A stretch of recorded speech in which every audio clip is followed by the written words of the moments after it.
안녕하십니까, 김경재 후보입니다. 어제는 너무 바빠서 저희들이 유튜브를 못했습니다. 그저께 보고부터 드리자면 2월 8일 날 대전의 신자민련 당사에 갔습니다. 보석상가 근처에 있는데 굉장히 좋아요. 7층에 뭐 한 100여 평이 되는 큰 사무실에서 후보 취임식을 했습니다. 그리고 가서 새삼스럽게 신자민련의 당세가 대단하고 저 우리나라의 5개 광역 시도에, 그러니까 서울, 경기, 대전, 충남부, 대구, 경북, 그리고 부산, 울산, 경남 이렇게 해서 강력한 조직이 있다는 것을 확인하고 아주 감동했습니다. 원래가 우리 김종필 선생의 이제 유훈과 정통성을 계승하고 있는 그런 정당인데, 또 기타 정당과 한 5개 정당과 연대를 하고 있어서 충청도에서 갑작스럽게 옛날 호남에서 노무현이를 사위로 맞이했듯이 충청도에서 김경재를 사위로 맞이하겠다는 분위기가 생겨서 좀 쑥스러웠습니다. 고마웠습니다. 그리고 사실은 제가 그때도 취임사에서도 말씀드렸습니다만, 제 고조부, 원래 4대조가 전라도 나간으로 귀향을 오시기 전까지 충청북도 음성군 생극면 말마리에서 사셨습니다. 그래서 거기가 제 14대조부터 4대조까지, 그러니까 10대를 거기서 쭉 사셨습니다. 그래서 제가 가보니까 또 말마리 김씨라고 해서 아주 유명하더라고요. 그래서 특히 충청도 여러 동지들이 더욱 반갑게 해주셔서 아주 고마웠습니다. 다만 하나는, 우리가 처음으로 서울 사무실을 떠나서 핸드폰을 가지고 중계를 하려고 하는 게 처음 시도해가지고 실수를 많이 해서 여러분이 그거 보시다가 좀 짜증내고 그러신 걸 알고 대단히 죄만스럽게 생각합니다. 앞으로 기술을 연마해서 그런 거 잘 하도록 하겠고요. 그 대신 다른 유튜브에서 많이 소개를 한 걸로 아는데, 그것도 좀 미흡하다고 해서 오늘 지들이 적당한 걸 골라가지고 저희들에게 다시 소개를 올리겠습니다. 그리고 요새는 이제 내일 모레 등록을 하기 위해서 등록 서류를 다 마감하고, 오늘 아침에 제가 당원으로 입당한 신자민련 사무총장으로부터 후보 추천서를 방금 받았습니다. 이제 서류가 완비됐습니다. 그리고 이제 제 참모들이나 제 자문들과 같이 이제 등록을 하고 선거운동을 시작하면서 구체적인 공약을 하나하나, 소위 이 말이 표준인지 어쩐지 모르지만 제가 흔히 쓰는 조단조단하게 여러분에게 설명드리겠습니다. 그러기 위해서 지금 제 저쪽 연구실 탁자에는 이재명의 공약, 무슨 윤석열의 공약이 쫙 깔려 있습니다. 안철수의 공약까지. 안철수 공약은 몇 개 중요한 걸 제외하고는 별로 공약이 많이 세분화되어 있지 않고요. 윤석열 공약은 후보가 1600여 가지가 되더군요. 제가 거기서 구해가지고 좀 비밀리에 입수했습니다. 그래가지고 쭉 보았는데 볼만해요. 세상에 막 아주 웃기는 것도 많고, 이 윤석열 캠프에서는 여러 학자들이 자기 나름대로 재주를 부리려고 아주 애를 많이 쓰는구나 하는 느낌을 가져서 아주 재밌었습니다. 제가 껄껄 웃기도 하고 그랬습니다. 이제는 이제 공약 평가에 대한 평론가의 입장을 오늘 내일 사이로 끝마치고, 등록을 하고 난 후에는 제 공약을 집중적으로 홍보하는데 열심히 하겠습니다. 근데 제 공약은 이제 제 나름의 공약도 있고, 또 제가 옛날 속했던 국민혁명당에서 만들었던 공약 중에서도 필요한 것은 가져오고, 또 제가 고유하게 집어넣었던 것도 있고, 그리고 우리 자민련 공약이 또 있습니다. 그래서 이게 다 보태서 통합시켜가지고 창조적인 새로운 공약을 만들어내려고 합니다. 그래서 새나라 건설을 위한 참신한 공약을 여러분에게 제시하고자 합니다.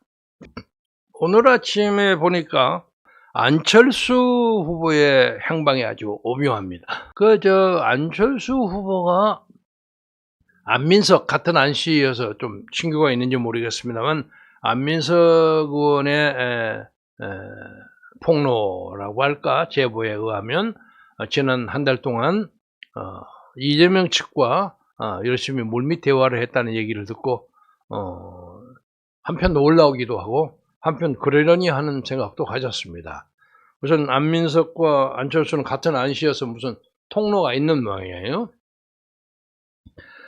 그리고 이재명 후보의 입장에서는 지금 35%의 박스권에 딱 억눌려 가지고 더 이상 발전이 없기 때문에 자기가 그것을 이기기 위해서는 거의 수단 방법을 가리지 않는 그런 입장을 세워서 여기서 윤석열 캠프에서 총괄 선거대책위원장 하다가 좋게 말하면 그냥 뜻이 맞지 않아서 그냥 물러나거나, 아니면 속된 말로 말해서 용도 폐기된 김종인 의원까지도 또 그쪽으로 모셔가고, 윤여준 장관, 전 장관, 이상돈 전 비례대표 의원 등등 속된 말로 개나 고등이나 다 불러가려고 전천후 작전을 벌리는 걸 보고 이재명이 좀 급했구나 하는 생각을 합니다.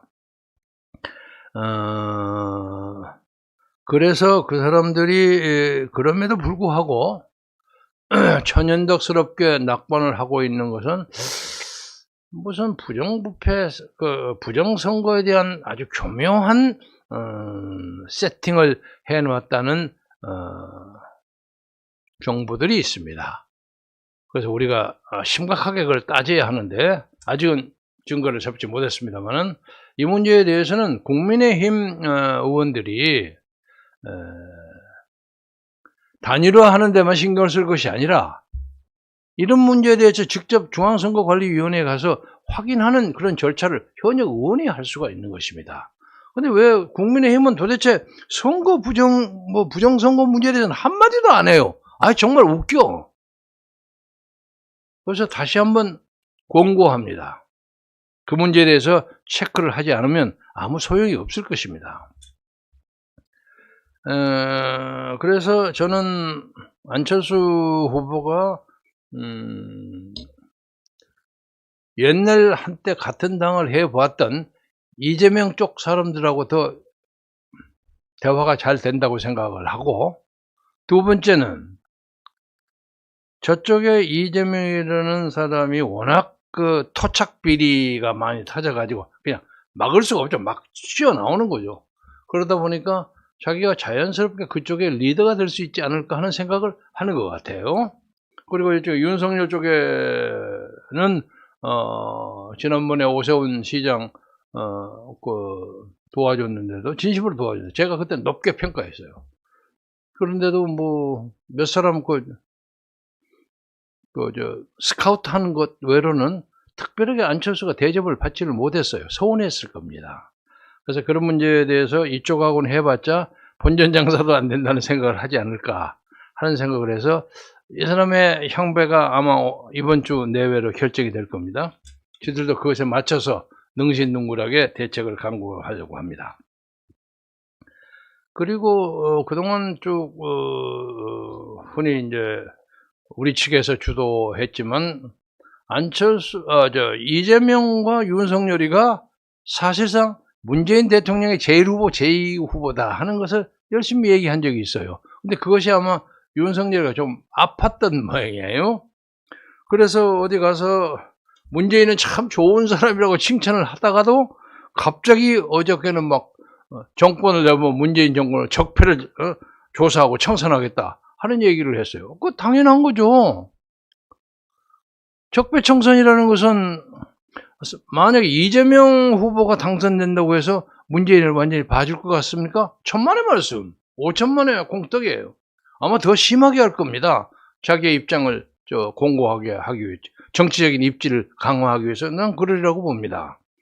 그래서 문재인은 참 좋은 사람이라고 최상층에 있는 문재인에 대해서는 도덕적인 평가를 딱 하고 그 양반이 나쁘게 평가를 받는 것은 그 주변에 사람들 때문에 그렇다. 이런 식으로 해서 주변에 이제 왔다 갔다 하는 얼쩡거리는 그 친문파 핵심을 공격을 했는데 그것은 윤석열의 교묘한 정치적 줄타기라고 봅니다. 그리고 윤석열은 요새 보니까 그 사람이 확실히 친노파예요.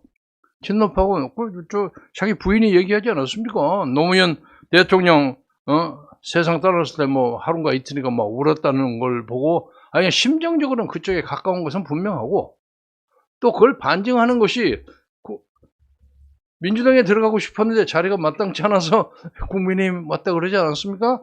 그러니까 이 나라의 자유민주주의를 지키고 탄핵에 대해서 비판적인 입장을 가진 사람 그리고 이 나라의 자유민주주의와 시장경제를 지켜야만 한다고 생각하는 많은 중도 우파들은 윤석열이가 가지는 그 가면을 확실히 알아야 합니다. 정말 미치고 환영할 일이에요. 그걸 몰라요. 저도 사실은 책임에 일단 있습니다. 제가 광화문의 5년 투쟁을 꾸준히 하면서도 한때 윤석열을 많이 올렸어요. 윤석열이가 문재인 정권의 검찰총장으로서 뭐 조국이도 잡고 어쩌고 해서 이거 대단한 사람이라고 생각했는데 저도 그때 생각이 부족했습니다. 나중에 나와 보니까 이 사람이 딱 꾸며서 자기 그렇게 해가지고 대권 나오려고 포석을 하고 있었던 거예요. 그리고 그는 본질적으로 자유주의자가 아닙니다. 그래서 최근까지도 제가 그 정광훈 목사하고 이제 결별하는 주요한 이유 중에 하나도 그 윤석열을 좀 체크해보고 단일화를 하든 말든 합시다 하는 것에서 전 목사는 그거 우리 편이니까 그냥 빨리 합시다 이런 입장의 차이가 생긴 겁니다. 그런데 한참 지나보니까 결과적으로는 제 판단이 옳았어요. 제가 뭐 자랑하려고 하는 것이 아니라 윤석열을 좀 더 시험해보고 좀 더 체크해봐서야 하는 겁니다. 그런데 뭐 그 양반이 가지고 있는 무슨 뭐 부인의 뭐 무속적 배경 이런 거에 대해서는 탓하지 않겠습니다. 제가 그 문제에 대해서 어디 가서 얘기를 꺼냈더니 헌정회에서 어떤 제 선배 하나가 선배 의원이 한참 있다가 밥을 먹고 가서 얘기를 한다마는 중에 그 무속 얘기가 좀 나왔어요. 그래서 제가 이제 지나가는 말로 아니 무속을 하고 뭐 어쩌고 하는 것은 또 인간적으로 개인적으로는 이해를 할 만하지만 손에다가 임금왕자 쏘은 건 좀 너무하지 않소? 제가 이제 그렇게 얘기를 했더니 그 김일환 선배 뭐 이름은 나중에 얘기하겠습니다. 그리고 뭐 국회의원도 하시고 정부 부처의 기관장도 장관급의 기관장도 하시고 그랬던 분이 그 양반이 이러더라고요. 김의원 요새 점 안 보는 사람이 있어? 이러더라고요. 점을 무슨 점을 봐요? 그랬더니 정치하는 사람 치고 점 안 보는 사람은 없을 거. 저는 본 적이 없는데 당신이 그렇지 않으니까 그러겠지. 점 보는 사람 많습니다. 점 본다고 그거 너무 욕하면 그 사람들 얼굴 뜨거워서 오히려 미워할 테니까 말 조심하세요 이러더라고요. 뭐 제가 그래서 말 조심하려고 하는 것이 아니라 그 무속과 어떤 토속 신앙 이런 문제에 대해서 그렇게 크게 지나치지 않으면 장난처럼 보는 사람도 있고 그렇다고 합니다. 그런데 문제는 그것을 가지고 그냥 완전히 그냥 그 행동대처럼 임금왕장 쓰고 뭐 하고 이런 것 자체가 이런 사고방식을 가진 사람이 청와대에 들어가면 대한민국을 무속인의 어떤 예언에 의해서 좌지우지할 거 아닙니까? 이건 문제가 많아요. 사람은요 정상적인 교육을 받고 신분이 높든 낮든 정상적인 판단을 하고 그런 사람이 우리의 대변자가 돼야 합니다. 그래서 흔히 하는 사람들이 하는 말이 너무 부자 아들로 태어나면 그놈의 그 가난한 사람의 슬픔을 모르기 때문에 그 지도자의 자격에서 많이 떨어진다. 그리고 너무 가난하게 살면 자기의 그 가난한 것에 대한 한이 맺혀가지고 부자에 대해서 좀 지나치게 하기 때문에 국정의 균형을 좀 잃어버릴 수도 있다. 이런 얘기를 많이 해요. 뭐 꼭 그런 건 아니겠지만 그래서 균형 잡힌 사고방식을 가지려면 가난하더라도 적정한 교육을 받고 부자들에도 엄격한 가정의 훈도에서 많은 사람을 다 살펴볼 수 있는 그런 가정교육을 받은 사람이 대표가 돼야 한다고 생각합니다. 이런 문제에 있어서 윤석열 후보는 부족함이 많이 있다고 생각해요. 그래서 이제 이 문제에 대해서는 제가 김건희 씨에 대한 얘기는 그렇게 크게 하지 않겠습니다만은, 다만 문제를 삼고자 하는 것은 그 문제를 다루는 윤석열 후보의 태도가 이런 판단과 코멘트를 해가지고 국정을 제대로 할 수 있을까? 이런 느낌이 들어요. 그래서 저는 이미 몇 주 전에 얘기했습니다마는 꾸준히 그동안 박근혜 대통령의 탄핵에 대한 사죄를 해달라 했는데, 뭐 공개 질문도 몇 번, 7번, 8번 했습니다마는 답변이 없어요. 그리고 그 관계자 하는 얘기는 그거 사죄하기 어렵습니다. 왜? 사죄를 하면 거기에 있는 바닥이 다 뒤집어집니다. 그러니까 그 말은 무슨 얘기냐면, 윤석열은 이 나라의 헌정 질서를 중단시킨 박근혜 탄핵이라는 정치적인 그 어떤 참변을 저질렀던 주도 세력과 같은 입장을 가지고 있고, 오히려 그 사람들이 하는 운동의 앞잡이에 맨 앞장에 서서 선봉장처럼 박근혜 대통령을 칼치고 후려치고 온갖 짓을 다 한 사람이에요. 왜 우리가 그런 사람에게 이 나라 자유민주주의의 새로운 시대를 맡겨야 합니까? 그러니까 이 나라 보수 중에서 그래도 뭐 어쩌고 한다는 사람들 아주 뼈저리게 반성해야 합니다. 이것은 윤석열의 책임이 아니라 일반 보수의 판단이에요. 엊그제 보니까 또 박근혜 박사모 하는 사람들 그 단체 뭐 10개인가 하는 단체가 박사모 단체가 수십 개냐, 한 5, 60개 됩니다. 이 사람들이 성명서를 발표했더라고요. 이재명 지지 성명서. 그래서 이거 참 엉뚱하네. 그래서 그 성명서를 자세히 봤어요. 그게 무슨 얘기냐면, 윤석열이가 형편없기 때문에 할 수 없이 이재명한테 간다는 거예요. 윤석열이가 형편없으면 윤석열을 이기는 새로운 자유민주주의 운동에 참여해야지. 자유고 자시고 아무것도 생각하는 주사파 앞제비 사회주의 공산화로 우리를 끌고 가려는 사람에게 가요? 그건 자기 모순이고 자기 부정 아닙니까? 그 사람들의 맹성을 촉구합니다.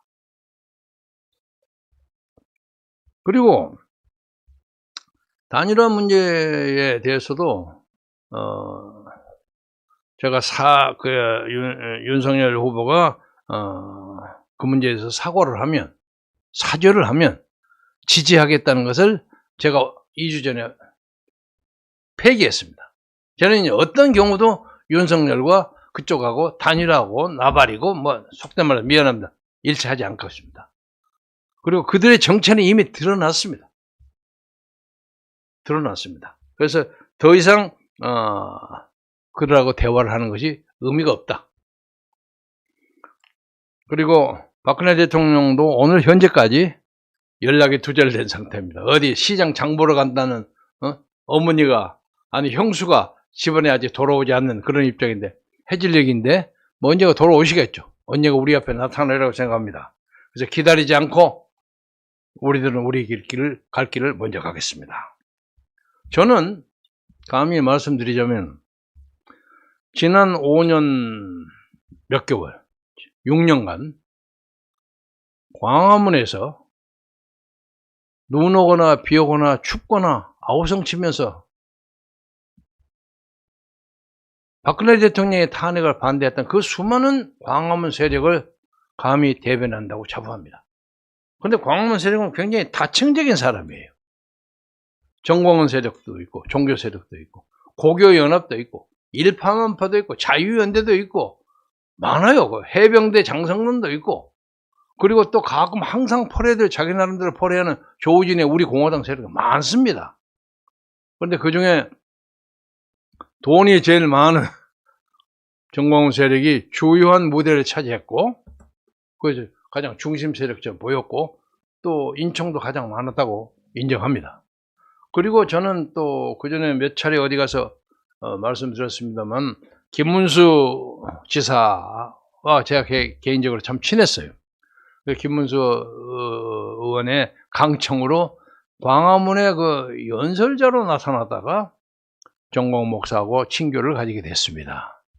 근데 그 양반의 어떤 종교적 신앙적 문제에 대해서는 제가 깊이 생각하지 못했습니다. 지금 뭐 문재인 탄핵하자 문재인 끌어내리자 하는 얘기에 같은 대우에 데모하고 하는 판국에 어깨 동무해서 당신은 어떤 기독교 신앙을 가지고 있어? 이렇게 물을 수는 없는 거 아닙니까? 옛날 4.19 때 제가 경무대 앞에서 데모하다가 제가 바로 옆에 있는 서울미대 여학생이 총에 맞아서 죽은 적이 있어요. 근데 이 여학생이 저 뒤에 있다가 갑자기 여기를 들어왔어요. 우리가 상당히 앞에 있었는데. 그러니까 만약에 그 여학생이 안 들어왔다면 제가 총을 맞을 수도 있었습니다. 그래서 저는 생판 모르는 사람이에요. 그래서 나중에 세상을 떠나서 4.19 수리 묘지에 가면 항상 내가 그 사람한테 아야 나 여기 왔다. 그럼 내가 인사해요. 그런 것처럼 갑자기 제 옆에 대우를 깨고 들어온 사람이 야 너 이름이 뭐냐? 네 뭐 학교 뭐냐? 이거 물을 수는 없는 거 아닙니까? 그래서 제가 정광훈 목사의 신앙과 신학에 대해서 꼭 폄훼하는 것은 아니지만 적어도 그 사람이 가지고 있는 어떤 불의 성령 그런 신학에 대해서는 제가 전혀 몰랐습니다. 그래서 요새 핵인지 불행인지 모르지만 제가 정치적인 관계가 끊어지니까 많은 기성교회 목사들이 저에게 전하고 거기 나오신 거 참 잘했습니다. 그래서 좀 어리둥절해요. 어리둥절하고 전 목사는 또 나름대로의 애국심이 있고 열정이 있고 어떤 의미에서는 한국 현대사에서 잊혀지지 않을 수 없는 그러니까 뭐랄까 기억되지 않을 수 없는 불세출의 인물이에요. 그건 맞습니다.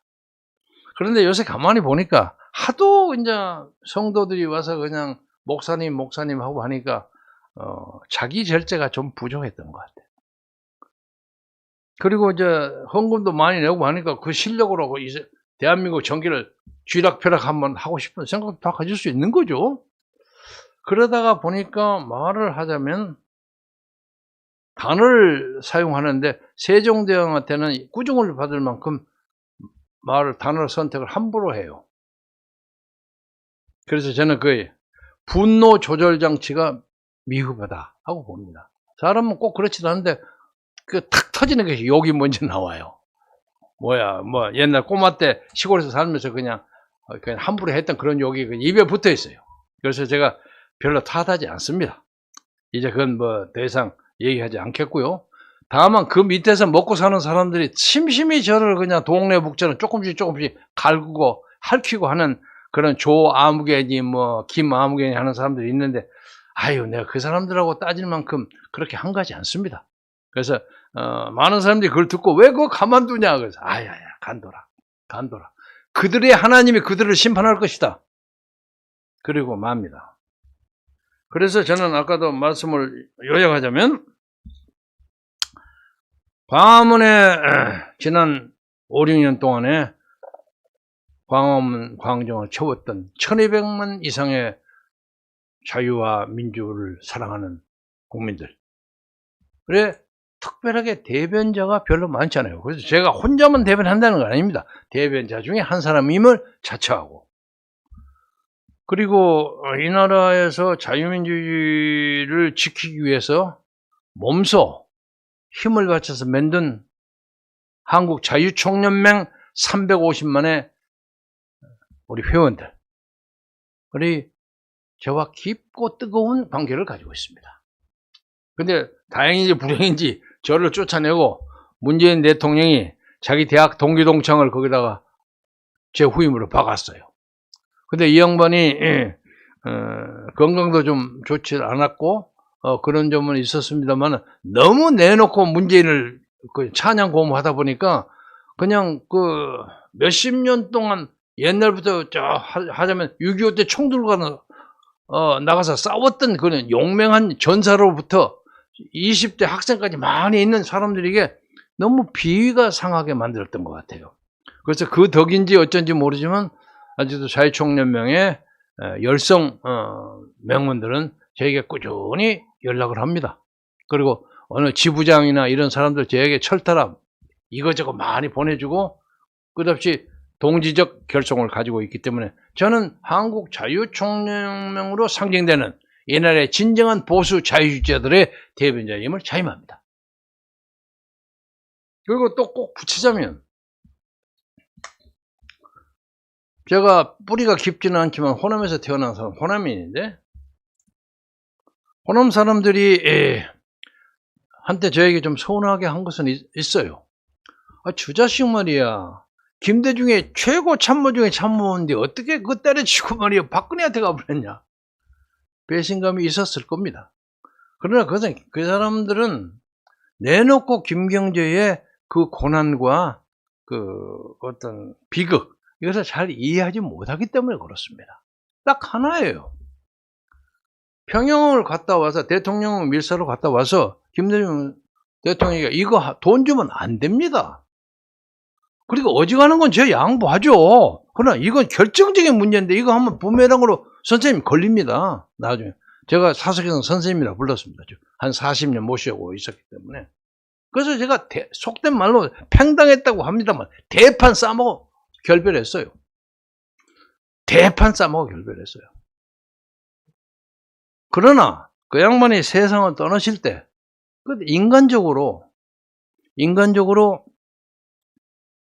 저하고 오래 살을 부대끼면서 살았던 분이고 제가 많이 또 배운 스승이 한 사람입니다. 제가 스승이 많습니다만 그래서 떠나가시는 장례식에 제가 안 가는 것은 도리가 아니다고 해서 국장하는 데를 갔더니 그 왔다 갔다 설치는 그 좌익 나부랭이들이 너 당신 여기 어떻게 왔어? 그러고 야지를 놓고 은근히 반대하고 그러더라고요.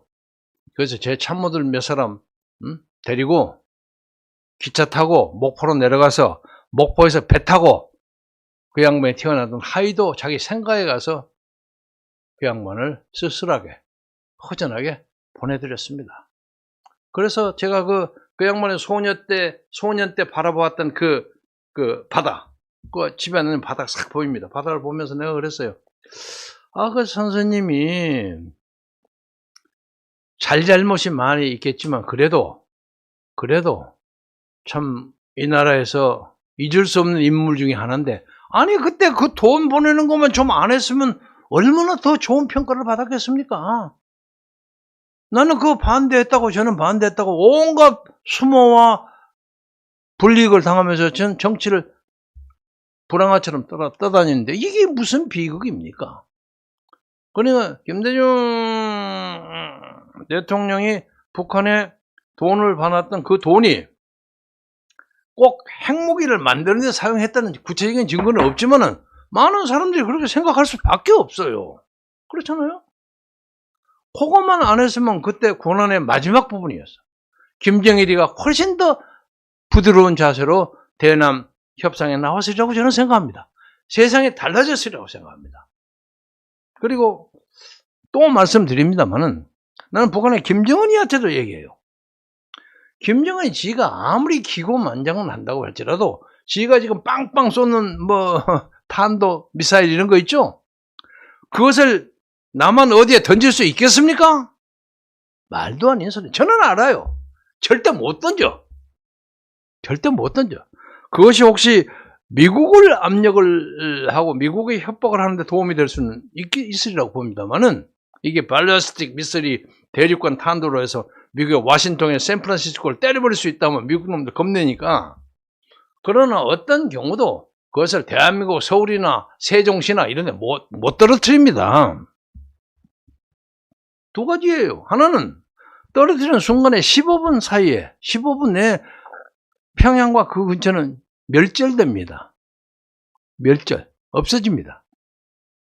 요새 미국 사람들이 누구야? 빈라덴 후계자인가? 누구 잡아 없애는 거 보셨죠, 여러분? 딱 싸고 가니까 이 사람들이 손 들고 나오기 싫으니까 거기서 자폭해서 죽었다는 거예요. 그렇게 미국 놈들이 지독합니다. 그래서 북한에 김정은이가 저렇게 뽕뽕 썬다고 해서 그냥 가만히 외교합시다 그러고 있으면서도 일조 유사시에는 그 사람들이 자기 방위와 자기의 권위를 위해서도요, 가만히 있지 않고 당하지 않습니다. 요새 우크라이나 가서 하는 거 보세요. 그 말리 타행에 몇천 명 군대 데리고 와서 자기하고 아무 관계없는 우크라이나 사람들 보호한다고 또 가지 않아요. 그래서 만약에 김정은이가 우리나라에다 그걸 남한에다 던졌다고 합시다. 그러면 인류 역사가 앞으로 몇천 년, 몇만 년 더 갈지는 모르겠습니다만은 인류 역사에 권력을 잡기 위해서 지배권을 확보하기 위해서 자기 민족에 사는 지역에다가 원자탄, 핵무기를 던진 놈, 김정은 이렇게 될 거 아닙니까? 지금 인류의 역사에 가장 나쁜 사람을 누구로 잡는지 잘 모르겠어요. 루이 14세를 잡을 수도 있고, 아니면 무슨 스탈린을 잡을 수도 있고, 뭐 그러겠죠. 그거 어떤 사람보다도 더 지독한 평가를 받을 겁니다. 나는 김정은이가 그렇게 바보 같은 짓 하지 않을 것이면 할 수 없으리라고 생각합니다. 그러니까 이 남한에 있는 그 정치하는 사람, 무슨 이런 사람들 생각을 똑바로 가지세요. 그 김정은이 그거 다 발발 떨지 마세요. 그 바보 같은 일입니다. 제가 또 다시 한번 말씀드리겠습니다. 고구려 말에 영계서문이 얼마나 강력한 무기를 가졌습니까? 영계서문은 밑에 있는 백제 신라는 말할 것도 없고, 신라는 쪼매했고 아주 적었고, 저 위에 요하강 근처에 흑룡강 근처까지를 꽝꽝 울리는 강대한 무력을 가지고 있었어요. 그래서 사만통일한다고 김춘추가 그냥 쫄랑쫄랑 갔다, 자식 이거 정신 넉빠진 자식이네 하고 감옥소에 넣어버렸잖아요. 자식 웃기는 자식이네. 네가 감히 어떻게 사만통일을 한다고 나한테 와서 외교를 해? 웃기고 자빠져 이런 거예요. 영계서문의 그 권위가 그랬을 겁니다. 그래서 김춘추가 잘못하면 죽을 뻔하다 간신히 목숨을 걸고 살아나왔어요. 그때 여러분 그 일화 아시죠? 그것을 알고 김유신 장군이 신라와 고구려의 접경지대에 10,000명의 결사들을 동원했어요. 그 화랑 관창 같은 사람이 후예겠죠? 10,000명의 결사들을 만들어가지고 김춘추를 내주지 않으면 우리가 가서 전부 자결할 때까지 평양성으로 가서 니를 잡겠다. 그러면 이제 만약에 그런 사태가 벌어졌다고 합시다. 그러면 김유신과 9,999명의 결사대가 그게 10,000명이 대동강물에 떠내려가고 다 죽었을 것입니다. 만약에 그 사태가 벌어졌다면 김춘추도 김춘추도 때로 죽을 수도 있죠. 그러나 그것이 4만 사람들의 분노를 가져오게 만들었을 거 아닙니까? 저것들은 어떤 관계든지 이 강토에서 같이 공존할 수 없는 사람이다 해서 고구려 민족이 멸절했을 겁니다. 그것을 영계서문이 무서워했어요. 그 단호한 결기 앞에 영계서문이 김춘추를 풀어줬습니다. 그러니까 김춘추는 그냥 아이고 감사합니다, 은혜를 잊지 않겠습니다 그랬겠죠. 요새 박근혜 대통령이 나오면서 문재인한테 아이고 감사합니다 하는 그 얘기하고 비슷하죠. 세레모니가. 그리고 나와서 삼한을 통일한 것은 김춘추였습니다. 그런데 영계서문은 뭘로 망했느냐? 김춘추나 나당 연합군이 가기 전에 지들 아들들이 남생, 남상, 남권 싸매가지고 자멸한 거예요. 그래서 역사라는 것은 기가 막히게 반복될 수 있습니다. 여러분 절대로 겁내지 마십시오. 우리가 자유민주주의만 확실히 하면 북한령도 다루는 건 간단합니다. 그래서 오늘은 북한 얘기는 그만큼 하겠습니다. 그래서 나중에 이제 등록하고 난 다음에 제 아주 가까운 자문하는 이상로 박사와 같이 아주 그 민생과 시사에 아주 정통합니다. 그래서 같이 앉아서 우리 공약 문제를 여러분하고 토의하면서 발표하고 여러분과 같이 새나라를 끌어가는데 마음과 뜻과 정성을 다하겠습니다. 오늘 이제 마무리 말씀으로 여러분에게 드리고 싶은 것은 저희들이 선전물을 이제 곧 찍어야 되는데 9호를 정하고 있습니다. 그런데 저도 9호 만들고 하는 데는 상당한 재간이 있다고 생각을 했는데 자기 것 만들려니까 잘 안 되네요. 제가 예를 들면 김대중의 준비된 대통령 그 제 작품입니다. 3번 떨어지고 4번째 나왔으니까 쭉 대통령 잘 되려고 연습하다가 만든 거니까 자기 3번 떨어진 그 과오, 어떤 부끄러운 결과 그것을 창조적으로 승화시키는 준비된 과정이다 이렇게 붙여서 만들었는데 그 후에 제가 박근혜 후보의 특보로 와서 여기서도 별로 제목이 생각이 안 나서 준비된 여성 대통령이라고 붙였습니다. 그것도 잘 먹혔어요. 근데 제가 뭘 만들려고 하니까 참 어려워요. 제가 뭐 감히 준비된 대통령이라고 얘기하기가 그래서 지금까지 이제 우리 참모들이 만든 건데 대한민국을 사랑한다 이겁니다. 그리고 한번 내가 그냥 깔짝깔짝 썼는데 이거 대한민국을 사랑한다. 이승만을 사랑한다. 박정희를 사랑합니다. 다 합니다. 그리고 박근혜를 사랑합니다. 그 맨 밑에 김경일을 사랑합니다. 이렇게 만들자는 거예요. 그런데 뜻은 좋은데 이게 너무 서사적이에요. 좀 길어져. 딱 말에 맞춰줘야 하는 건데 이런 구호를 여러분이 만들어 주시면 채택된 분에게 크게 농공행상을 상을 내려고 그렇게 우리 기획위원회에서 결정했습니다. 여러분 댓글을 통해서 좋은 구호를 많이 보내주시기를 바랍니다. 지금 우리나라는 민주헌정이 시작된 이후에 가장 참혹하고도 가장 결정적인 그런 선거에 직면해 있습니다. 그런데 이것은 총 들고 무찌르자 오랑캐하고 싸움했던 북한하고 싸움했던 그 전투보다 훨씬 더 심각한 전투입니다. 이게 그때는 오는 눈에 보이는 적이 있기 때문에 그걸 막을 수가 있었어요. 그리고 뭐 요새도 정신 넉 빠진 사람들이 남한이 쳐들어갔다. 심지어 북한이 쳐들어 오게 만드는 유인을 제공했다. 얼빠진 소리 많이 하는 사람. 그 전부 가짜 사쿠라들입니다. 전부 종북주의자들입니다. 세상에 그것까지도 거짓말하는 사람 다른 말은 믿지 마세요. 정말 거짓말쟁이들입니다. 근데 그 북한의 남침보다도 더 심각한 역사적 정신적 위기에 빠져 있습니다. 그래서 우리가 이재명이를 선택한다는 건 말도 안 되는 것이고 그리고 그 아류 윤석열이가 괜찮다고 봤는데 이거 알고 보니까 그보다 더해. 저쪽은 물질적인 돈을 먹으려고 아우성청고 여기서 인간의 정신을 잡으려고 한 거예요. 그래서 절대로 타협할 수가 없습니다.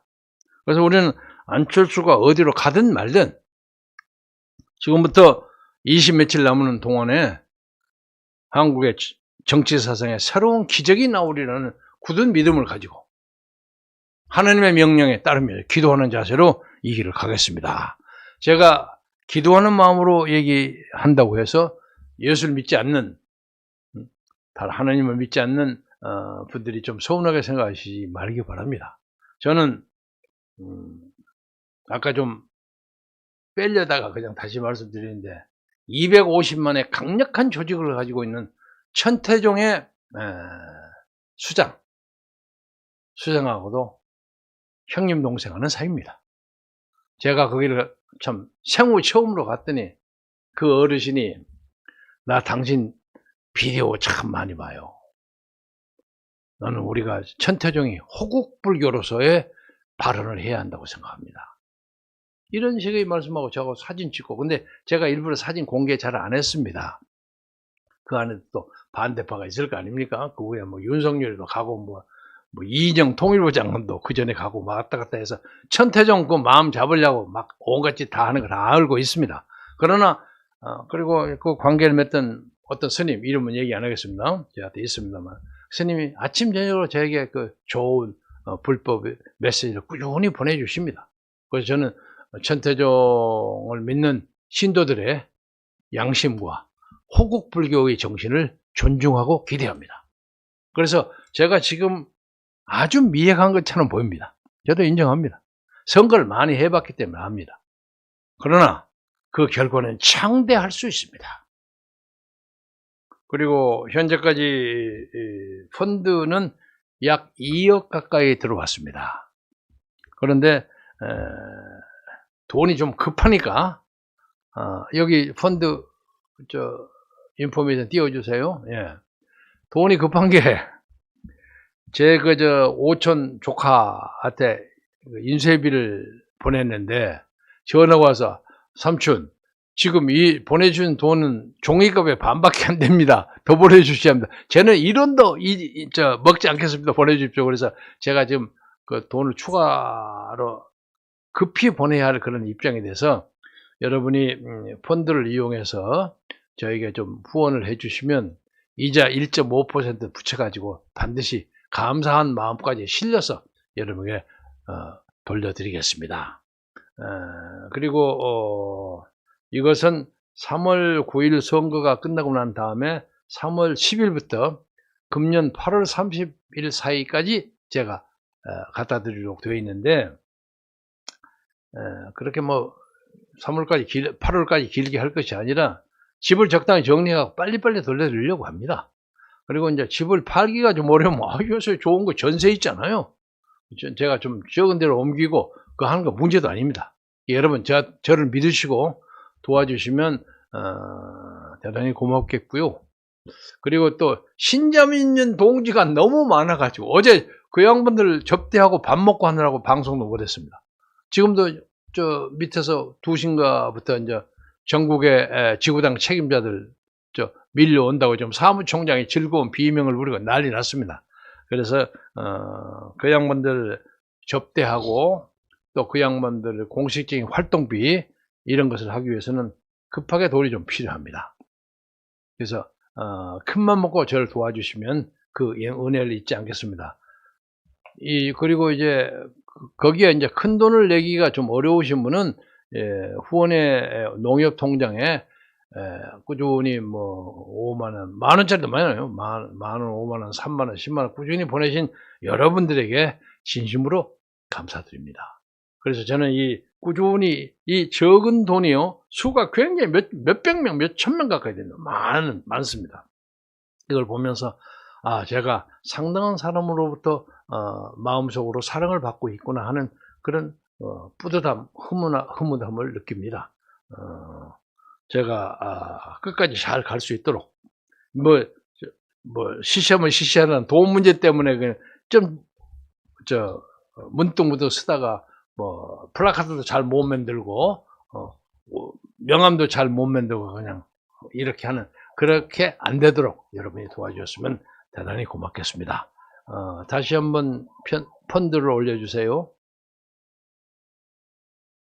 예, 펀드 여기에 맨 밑에 010-7600-2324 이 번호를 치시면 회계가 나옵니다.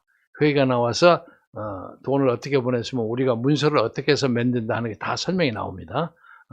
여러분이 관심을 가져주시면 김경재 캠페인이 훌륭하게, 절대로 다른 사람에게 꿀리지 않게 당당하게 한국의 자유민주주의자들의 저력을 보여드리겠습니다. 그래서 반드시 3월 9일 이후에 옛말하면서 살 수 있는 그런 새로운 신천지라고 하니까 무슨 종교단체 생각이 나다. 새로운 세계, 새로운 하늘을 다 같이 힘차게 열어가십시다.